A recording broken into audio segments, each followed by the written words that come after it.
UBC, inspiring Uganda.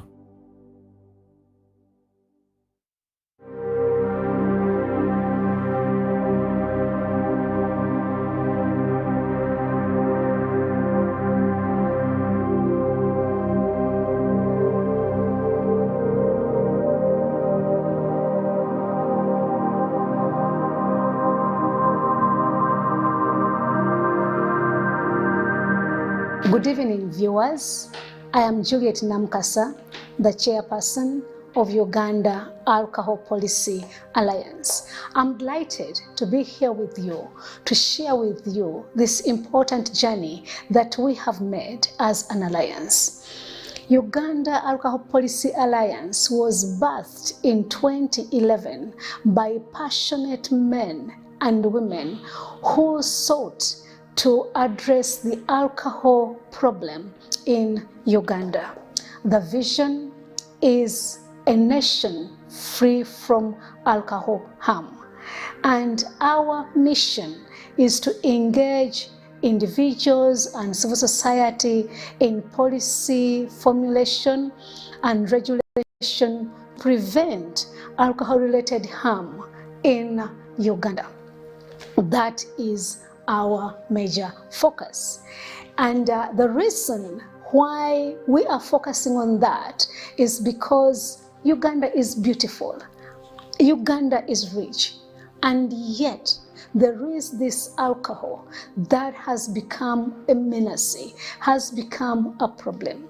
Now, we are aware that Uganda's population is very young, 70% or so below the age of 30. That's a big population, and it is our responsibility to protect our young people from vested interests of businessmen and women who take advantage of our growing population.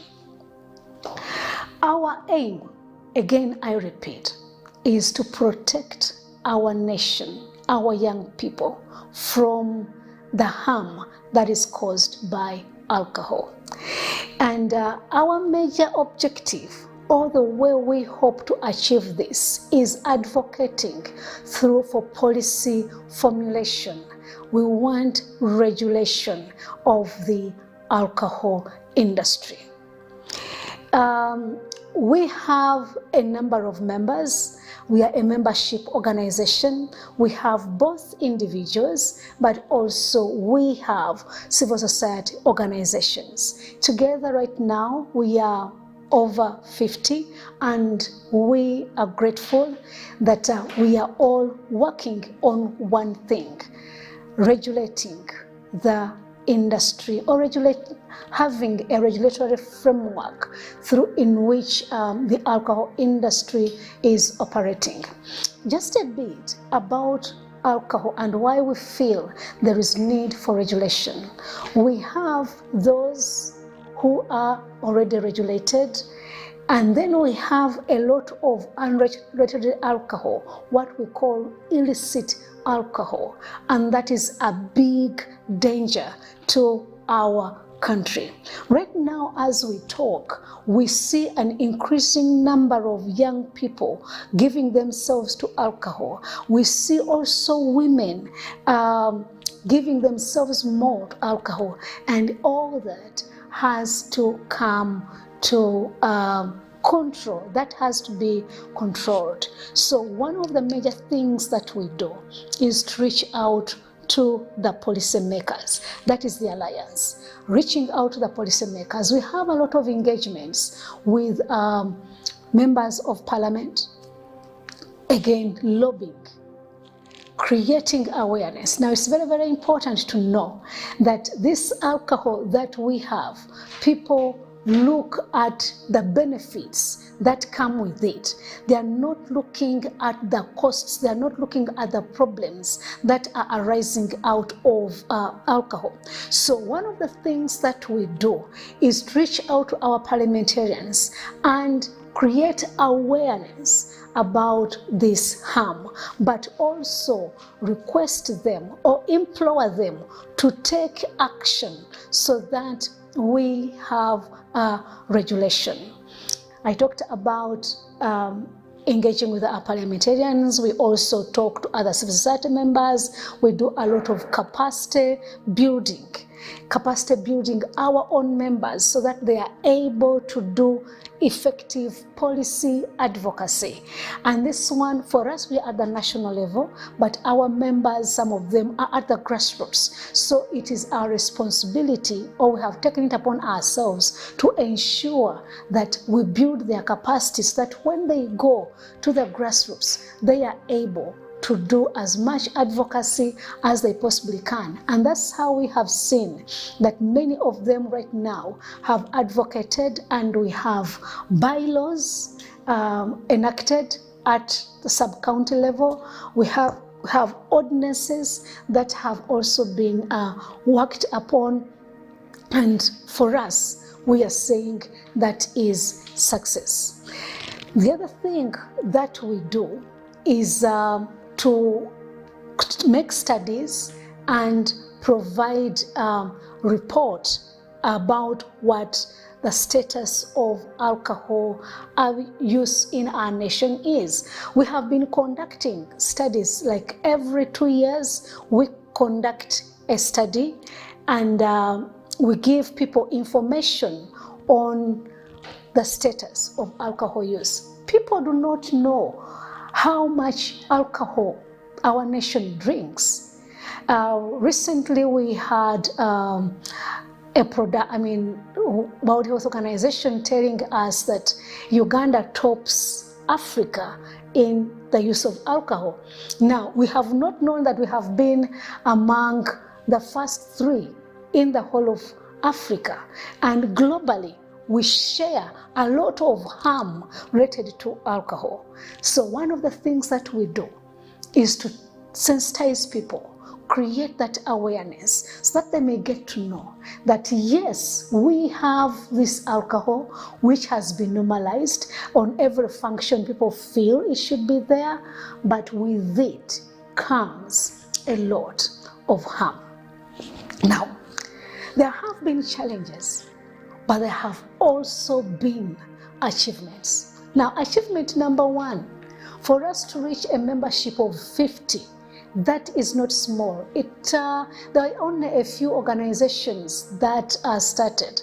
Actually, when we were looking for information about alcohol regulation and interventions on alcohol prevention and treatment, it was basically Uganda Youth and Development Link that was there, and one of their founder members is actually a founder member of UAPA. Then we got Hope and Beyond. Those ones are into treatment.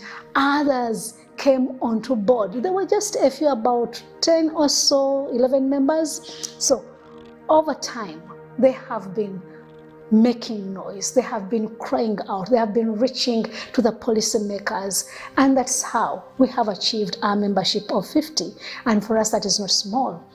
But with the work that has been done, we all remember the banning of sachets. There was a lot of noise made by civil society, giving evidence of how those sachets were contributing to the harm that our nation was suffering from. And consequently, we saw the ban in 2019, something that we again celebrate.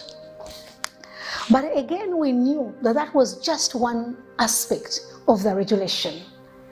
Now, we have been pushing for a policy. Uganda has had laws, but some of them are no longer relevant today. So that's why we say that we need a comprehensive policy, we need a comprehensive law.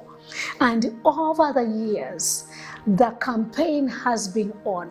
There have been breakfast meetings, there have been meetings in the corridors, there have been activities that we have held to let our parliamentarians know that we need a policy in place. And in 2019, we got the National Alcohol Control Policy. We have it. When you go to the Ministry of Health page, website, you will be able to download that policy. And it speaks a lot about how we would like or we would want the industry to be regulated in Uganda. Now we know that without the bill, the policy cannot be implemented.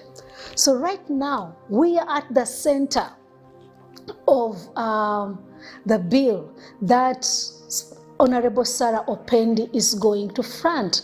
And as for society, we celebrate because we are contributing. Part of the data that we get feeds into all such processes. We are there right now with members of parliament, with civil society. We are going to the grassroots. We were in Jinja recently in partnership with World Health Organization and Minister of Health, telling the local leaders there that you need to have your ordinance, but all that is going to feed into the bill. So we celebrate all that one by one, step by step. But also increasingly, Ugandans are beginning to appreciate that as much as there is revenue that is coming from the alcohol industry, there are also costs. And we are telling the people at the grassroots level through our members that there are other ways that they can generate income. For example, we are looking at livelihood diversification. There are means of livelihoods that will not harm our nation. So through our members, we have all that done. Now, we have the achievements, but I cannot say that there have not been challenges. Challenges are many. And one of the biggest challenge is that alcohol has been normalized in our country. There is no celebration that happens which people consider to be successful without alcohol. So getting the mindset of people for them to see alcohol for what it really is a big challenge. Even those who are suffering as a result of the same, they still say, we need our alcohol, we need to have it. Now, that's a big challenge, mindset transformation. And it is not just at the grassroots level. Unfortunately, even among our policymakers who interact with their communities and they see how much harm is caused, they too are saying that we need our alcohol. It is used in campaigns. For some have told us that we cannot talk about this alcohol because we are going to lose our seats if we tell people about regulation. And that is a big problem. We need them on our side, and yet they are not really there in the numbers that we need them. Then the other one that we see is that the reality is that the alcohol industry is generating revenue. I mean, if they talk about the first 5 revenue earners, and we have 2 of those companies, that is big. They have a lot of money. In terms of CSR, social corporate responsibility, they are there. Now, they blind people, and allow me say that, people get blinded to the harm simply because of the benefits they see. And for us to break through that, in order for people to look at the problem that we are talking about, is not something small. And yet, we are not about to give up. Through our members, we are helping people to see the problem. And we are hoping that as those people raise their voices and hold their legislators accountable, we will see a bill passed, and we are confident about that. And part of our future plans is to have as many people involved in this fight as we possibly can. For example, right now, we are reaching out to the cultural leaders. Cultural leaders wield a lot of power. And at the same time, alcohol is culturally accepted. We have people getting married, they will take alcohol when we have functions, initiation ceremonies. So if we bring the cultural leaders on our side so that they can get to know that as much as this is culturally accepted, it is causing a lot of harm to their communities, because there is no cultural leader who wants to lead a community that is plagued by sicknesses which are preventable. I mean, we're talking about non-communicable diseases. They are many, and they are within our community members. So we are telling our cultural leaders, please join us. Let us have regulation. Let us have control. Let our people go and work fast before they can come to drink. And even when they choose to drink, how much should they drink? Because we are having teenage pregnancies, and our cultural leaders have to face all that wherever they are. We have HIV within our communities. Our cultural leaders have to face that. So we are bringing those ones on board. Now, others are the faith leaders. Religious leaders play an important part. They woo the hearts of their members, and some religions accept alcohol use, but then others do not. Now, what we are telling our religious leaders, that please speak to your people. Tell them that there is this harm, because they handle the harm, and even some of the churches do not know, even the mosques do not know. Unfortunately, some Muslims today take alcohol. They do not know how to deal with this vice which is within our communities. When we're talking about our children who are addicted, they do not know how to handle that. So we are telling them that prevention is better than cure. Can we look at our young people prevented from drinking alcohol, as opposed to us thinking that when they get a problem, they will be able to be rehabilitated?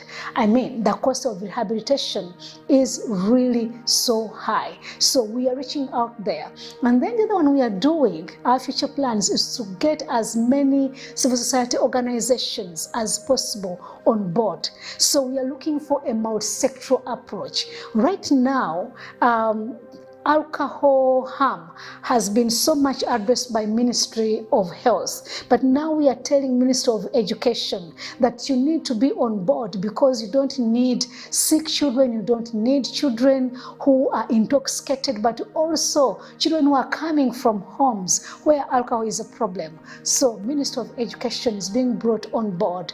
Ministry of Gender, Labor and Social Development, all these we are saying they need to be on board. Ministry of Internal Affairs, we are reaching out to them. So it's a more sectoral approach. Even Ministry of Finance, because they're just looking at revenue generated right now. But we are saying you need to consider the cost that is involved in treating people who are sick. There is the economic cost that is involved that relates to alcohol. There is the health cost. We need to consider all that. So our humble appeal to all stakeholders is for us to look at alcohol for what it is. Let us not be deceived because of the hype that people receive when they have just taken 1 or 2 bottles. No. The reality is that the alcohol that our people are taking is causing so much harm. It is detrimental to our society. Our appeal goes to the government of Uganda. You have a responsibility to Ugandans to protect us from harm, even to protect us from our own selves. The president of Uganda has said that alcoholics are a danger to themselves. And if they are a danger to themselves, then the government of Uganda has a responsibility of protecting them from themselves. But also there is a lot of harm that is done to other people. So we are appealing to the government. Can you protect our children from the harm that is caused by either their parents or the community at large? When it comes to the public, you are at the center of all this. It is you who are dealing with the community that is plagued with alcohol harm, with gender-based violence, child neglect, teenage pregnancies. Can you join this campaign? Can you tell the people the truth? Can you tell your neighbor the truth for what alcohol represents? And then there are also other stakeholders, the alcohol industry. I will not leave you out because you know the truth. You know the harm that your industry is causing to our people. Can you, if you can, tell the people that actually there is so much harm related? And I go back to the government of Uganda. We have a lot of illicit alcohol. We need regulation, and we need it yesterday. Our members of parliament, we need regulation. We need the law. And once that is in place, can we set up systems in place to ensure that it is not going to be shelved, but rather it is going to be implemented? We'd like to thank all of you viewers for setting aside time. For UBC, what can we say? Thank you for always availing this opportunity to educate our fellow Ugandans and others in the diaspora. Thank you so much. If you'd like to reach us, you can contact us on 0772 30 83 83 or 702 30 83 83, and we'll be willing to give you more information. May God bless you.